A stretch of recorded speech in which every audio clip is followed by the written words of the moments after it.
Para mas maunawaan ang naging proceedings ng impeachment trial ngayong araw, makakausap natin ngayong hapon si Attorney Hans Santos, isang litigation lawyer at managing partner ng ng Santos and Maranan Law Office. Magandang hapon po, Attorney, and welcome back sa Tutok 13. Magandang hapon sa inyong lahat. Attorney, kanina nga po medyo nagkainitan itong Prosecution and Defense Counsel sa gitna mismo ng cross-examinations. At isa nga dyan ang tungkol sa misleading questions. As litigation lawyer, is this really allowed to use in trial, Attorney Hans? Well, a misleading question is not allowed. What is it? It is a question that attempts to elicit from a witness a fact that he never stated. The purpose is to discredit a witness para mag-conflict yung testimony niya. Again, this is not allowed. And pagka ginagamit po itong term na misleading questions, ano po ba yung dapat na term na ginagawa? O dapat kailangan pinapaboran po ba agad ng ating presiding officer itong pag-intervene sa ating defense counsel? Kung may objection, dapat i-sustain yung objection. Meaning, payagan yung objection kasi bawal nga ang misleading question.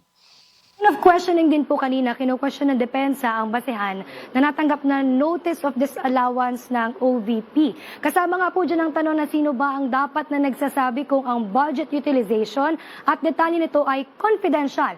Ang involved agency o ang COA po ba? What's your thoughts on this, Attorney?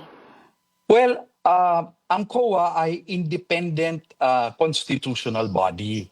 Ang mandate niya ay dapat respetuhin. Sila lang ang dapat magsabi kung ano ang confidential funds at paano to gamitin.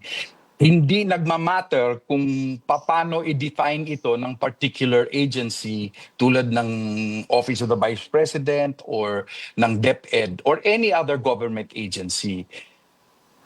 Kanina rin po, Attorney, sinabi ng testigo na si COA ICFAO State Auditor Sailin Del Campo na pinag-aaralan din umano daw ng COA ang pagkakaroon ng fraud investigation sa confidential fund utilization ng OVP. Dahil po ito sa mga kaduda-dudang pangalan na tumanggap nga nito. Is that possible kahit may immunity ang Vice President to these cases?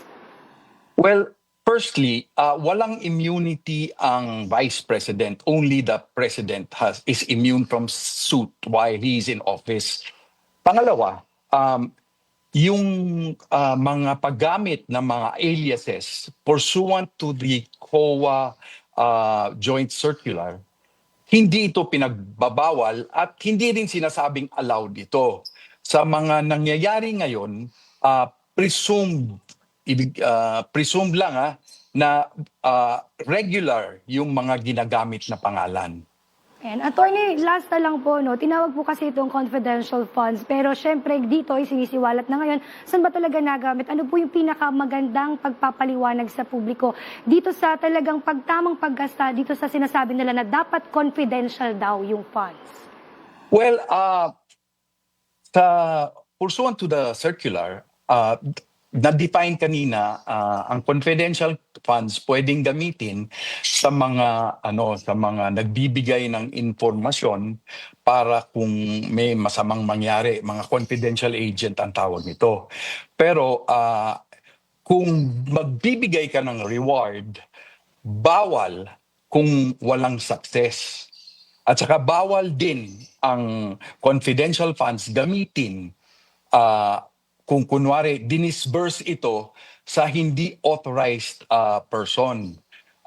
Tulad ng nasabi kanina, mukhang bawal nung dinisburse kaagad, hindi sa recipient mismo, but to a certain Colonel Latika. Maraming salamat po sa lahat ng impormasyon, Attorney Hans Santos, isang litigation lawyer at managing partner ng Santos and Maranan Law Office. Salamat din po at mabuhay tayong lahat.